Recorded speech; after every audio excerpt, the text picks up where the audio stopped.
It's hot out here. You could be ruining your D&D game because you're not thinking about one thing, and that's speed. Speed is vitally important to the enjoyment of D&D, but I think it's referenced maybe only one time in the Dungeon Master's Guide that I can think of.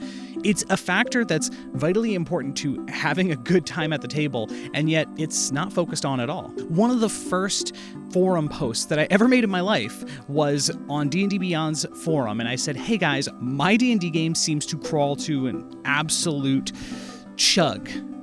In combat, out of combat, all the time. How do I make my game go faster? And I got some good input. I got some good advice, and I had some good questions that helped me rethink my framing of that question. But it remains, speed is an important part of your game, and it's vital to everybody at the table having a good time. And today, we're going to talk about 7 ways that you can make your game faster and more fun. But before we get into those tips, I want to shout out Nimble, a new D&D supplement that's coming to Kickstarter, and it's all about adapting your D&D game to make it go faster and make it more fun. There's 2 ways that you can implement Nimble into your game. If you're already running a D&D game and you don't want to change a lot of things around, there's a section of the book where it's like, use these rules and adapt them in, or if you want, you can totally just tinker around with the entire system and use the Nimble system combined with the 5e system. Both ways are really interesting, and if you love tinkering with the game like me, you're really going to love this supplement. Nimble just allows for faster, more tactical combat with a simple system for initiative, spellcasting, armor class, attacks, critical hits, reactions. It essentially helps streamline 5e. It minimizes the tedious waiting, sometimes wasted turns, and needless complexity in bookkeeping. And the cool thing is this is a super cheap supplement. It's just $5 for the PDF or $10 for the printed version.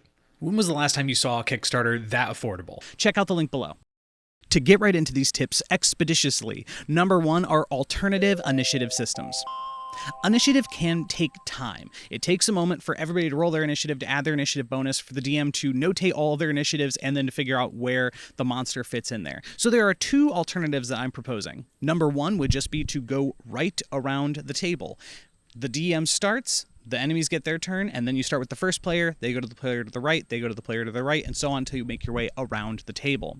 The second way of doing initiative is having the DM roll initiatives for the monsters and saying, hey, which players got initiative higher than them and which players got initiative lower than them. And then the way that initiatives would go would be kind of like group initiative, where some players go, the ones who got higher go, and they can choose which one goes first and second or third.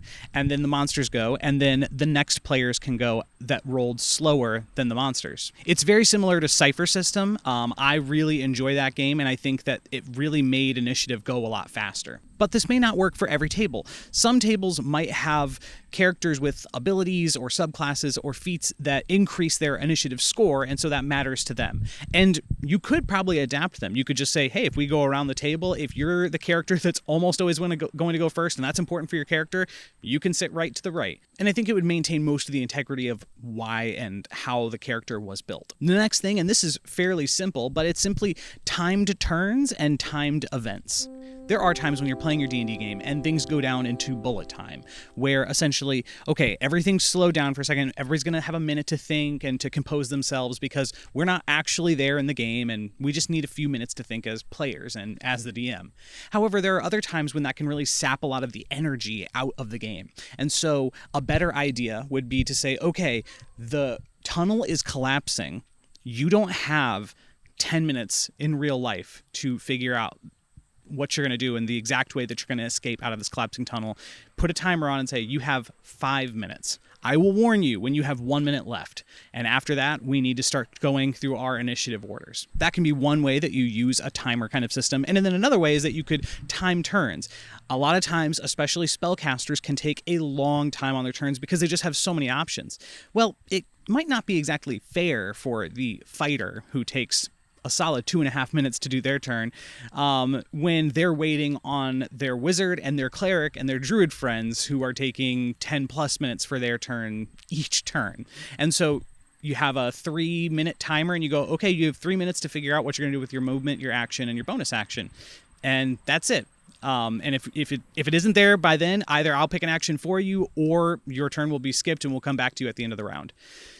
I think that something like that can be fair, and especially it keeps the game moving and it keeps energy high within combat. This next one is just a tiny little itsy bitsy tip, and it's to roll attack damage and damage dice at the same time. If you have a fighter character, or if you have a character with many attacks or bonus attacks or what have you, rolling all of those dice at the same time, it can just easily go, okay, attack 1 hit, attack 2 miss, attack 3 miss, things like that. And instead of rolling, okay, does this hit? Yes, it does. Okay, let me find my dice here. Roll for that damage. It's this much damage. I just think that might help. If every player does this with all of their attacks, I think it can end up saving a lot more time than you think. Next, and this one's for the DMs, don't roll damage all the time. Now, I do think that there is an important part to rolling damage, especially with main enemies or big bads. It really adds another layer of excitement into your game because their attack may do a few damage, their attack may do a ton of damage. However, when it comes to mobs or when it comes to hordes of enemies that you have a lot of attacks firing off, first of all, I would consolidate and say if there's a swarm or if there are more than 5 enemies in an area, I might roll one attack for all of them and just see what hits and what misses. And then secondly to that, I don't roll damage for those. If they're just a mob, they just do whatever the base damage is. And typically that's in parentheses in the monster stat block. So for instance, many times it'll say to hit plus 7 or whatever, and then it'll say damage is 2d6, and then in parentheses it might say 7. That means instead of rolling 2d6, you can just say 7 damage. That's within your right as a DM. Your players might go, hey, I didn't hear you roll any dice. And you go, I don't need to roll dice. I'm the DM. Next, we have delegate responsibilities. As DMs, or at least in my own way, I tend to try to take everything on myself. I like to run the music. I like to pick all the encounters. I like to roll for the random encounters. I like to do everything at the table. But I think that there is a good way to delegate some responsibilities at the table. At one point, I had a player keep track of initiative. Recently, I've decided to let another player start to keep track of the calendar because I have a hard time putting everything down, looking over to the calendar, seeing how much time is passing versus players, each one, if you divide up the time, let's say it's 50-50 between DM and players, or even it's 40-60, where you're letting the players get the majority of the time, as you probably should. Even then, if you divide that up amongst them, each one is going to have extra time where they're not doing anything, versus you as the DM are typically thinking about what's coming next. You're planning an hour from now, you're planning 10 minutes from now, you're thinking about what certain abilities do, so on. You have your mind on a lot of things, and so it can be a boon to you to go, hey player, why don't you take care of this and you take care of this? It offloads some of that pressure from yourself and it gives players more things to do, and it can actually help keep them engaged further. Next one, and this is one that needs to be taken with the nuance that there is, and that is rulings, not rules. Okay, so we need to learn rules if we're going to play Dungeons & Dragons. There's no way to get around it. Rules are very important, and more importantly is staying consistent with your rulings, because if you decide, oh, this rule means this thing one week and this thing another week, it's going to make players feel frustrated. However, when you're in the middle of the game and you can't remember exactly what the poison condition does, if it means disadvantage on all attack rolls and all abilities, or if it just means disadvantage on all abilities, here's what I'll typically do. I'll say, okay, here's how we're going to play it for this round. I'll point to a player who I know isn't really doing much at that moment. I'll say, can you please look that up? And then while they're doing that, I'm saying, we're going to move on to the next thing. And let me know what you get when we get there, and that's how we'll run it from now on. It just keeps the game flowing. Instead of going, okay, I don't remember if poison has disadvantage, makes you have disadvantage on attack rolls. Let me Google this really quick, and then you have to open up a tab, and you have to Google poison D&D 5e, and you got to click on the first thing, and then it's locked because it's in D&DBeyond, and you're not signed into your account, and then you have to go on to another. Slows everything down. And that's not what it's about. It's about speed today, people. Something like poison might actually be fast enough to look up. However, when it comes to the interpretation of a certain spell, what I might do is I might go, okay, I want to think about this more. Here's how I'm going to rule it today. And then after this encounter, let me think about it, and then we'll go with what I figure out when I have more time to think. Because I don't think it's fun for everybody to wait and sit for 5 minutes while I figure out whether or not spiritual weapon is able to do X, Y, or Z, or if it can turn into a certain weapon, or if it can't. I don't think it makes for a good time at the table. You certainly need to start learning rules in D&D. However, I think that as long as you're consistent and everybody at the table feels like you're playing fair, it's okay to make some rulings and then come back later and go, okay, I've had more time to think. Here's what I think now. And for our last tip on how to keep the game going fast, it's don't add too many homebrew or supplemental rules. It's okay to add supplemental rules. It's okay to add homebrew rules. I love doing it. In fact, I feature homebrew rules in every single one of my games because I really enjoy it.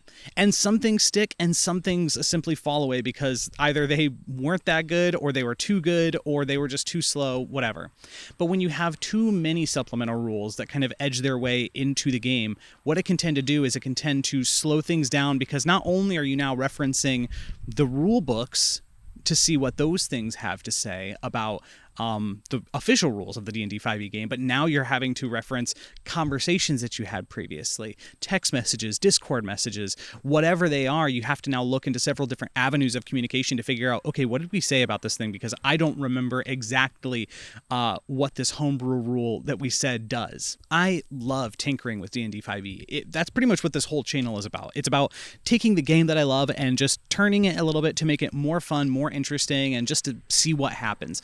But when you turn too many dials and you add too many buttons, it can make a system that is already pretty complex into a system that is convoluted and complicated. See, I believe that there's a difference between something being complex and something being complicated. When something is complex, there's a lot of things to understand about it, and it simply just takes a lot of skill and time to really further understand that system because there's so much to know. But when something's complicated, I think that it can be just simply overly complex to the point of this is difficult to follow, and it doesn't need to be that difficult to follow.